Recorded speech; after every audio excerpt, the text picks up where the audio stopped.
আজকের ভিডিওটা দেখেই বুঝতে পারছেন, শুরুতেই দেখে বুঝতে পারছেন যে আসলে কোথায় গিয়েছিলাম আর কোন জায়গার ভিডিও করছি। কারণ আমার মনে হয় বাজিতপুরে এরকম একজন মানুষ নেই যে উডেন স্পুনে যায়নি। তো ওনাদের ওপেনিং ছিল হচ্ছে ঈদের দিন, ওনাদের ফার্স্ট ওপেনিং ছিল।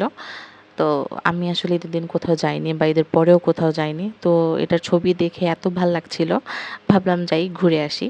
তো আমরা গিয়েছিলাম হচ্ছে আমি আর আমার বোন। তো আমরা গিয়েছিলাম ৪ তারিখে। মানে জায়গাটা এত সুন্দর, মানে এত সুন্দর বলার বাইরে। আর মানুষ একটু বেশি ছিল যদিও, কিন্তু আমরা গিয়েছিলাম বিকেল টাইমে, তো ওই টাইমে খুব বেশি মানুষ ছিল না। তো আমরা যেহেতু যখন চলে আসছিলাম তখন আসলে অনেক মানুষ হয়ে গিয়েছিল, বাট আমরা গিয়েছিলাম ৪টার দিকে। এই টাইমে দেখেন খুব ফাঁকা ছিল, খুবই সুন্দর। আমার বারবার মনে হচ্ছিল যে বাজিতপুর এরকম একটা রেস্টুরেন্টের জন্য মনে হয় আমি অনেক বছর ধরে অপেক্ষা করছিলাম।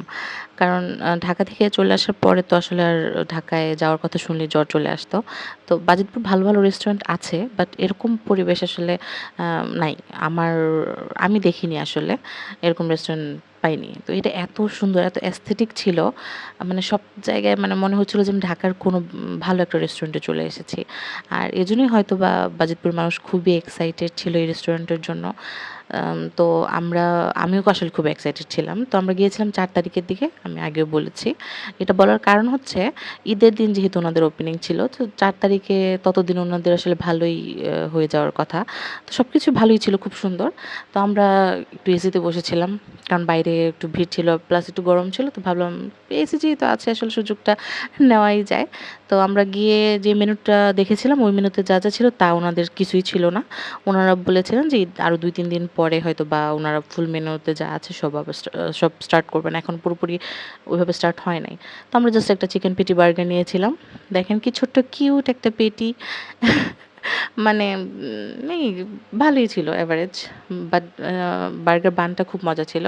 আর আমি আসলে একসাথে বাইরে গিয়ে এভাবে বার্গার খেতে কমফোর্টেবল না। তো আমি বলেছিলাম যে আমার বার্গারটা শুধু একটু পিস করে দেন। আম আমি আসলে এভাবে খেতে পারব না। তো পিস করে দিয়েছিলাম। বার্গারের বানটা সত্যিই খুব মজা ছিল। আমার কাছে ফ্রেশ লাগছিল, ভাল লাগছিল। কিন্তু আমি যে মেনুটা চাচ্ছিলাম ওই মেনুতে কিছুই ছিল না। তো কোনরকম বার্গারটা শুধু খেয়ে আমরা চলে এসেছিলাম। আর ওইদিন আসলে আমি দুপুরে কিছু খাইনি। আমার খুব ক্ষুধা লাগছিল। তো আমি যে আইটেমগুলো খুঁজছিলাম, তো মেনু তো বললামই যে ওই মেনু ওনাদের হয়নি। তো বার্গারটা খেয়ে একটু ঘোরাঘুরি করে চলে আসলাম। আর ততক্ষণে কিন্তু মানুষ অনেক চলে এসেছে। মানে কিছু বলার ভাষা নাই। আর সত্যি কথা বলতে এরকম একটা পরিবেশ ওয়ালা রেস্টুরেন্ট দরকারই ছিল আমার মনে হয়। আপনাদের কি মতামত জানাবেন? যারা বাজিতপুরের মানুষ আছেন তারা কিন্তু অবশ্যই একটা রিভিউ দেবেন যে আপনাদের কি এক্সপেরিয়েন্স ছিল এখানে যাওয়ার পরে। ধন্যবাদ সবাইকে।